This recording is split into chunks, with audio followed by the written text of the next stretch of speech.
Again, reducing the credit card debt under that 30% will improve your credit score, and not using your social security number. Do not open any new credit accounts at all. Okay. Now, some people, if you're on the call or if you're watching this later, some people don't even have any credit whatsoever, no credit cards.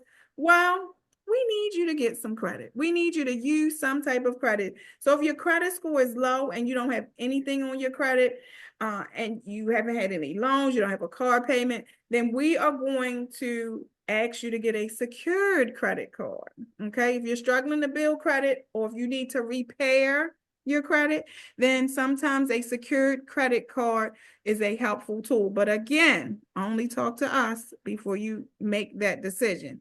A secured credit card is where you will deposit, say $300. We can do this with $300. You deposit $300 into a secured bank account. The credit card issuer issues you a credit card based on your deposit, and that deposit is your credit limit. So as long as you use it, right? So we will have you to stay under that 30%, which is $90 if it's 300, right? Stay under that. So we'll probably have you get some gas, get some groceries, report it to the credit bureaus, then pay it off or pay it down. My secret, pay it all the way down to $10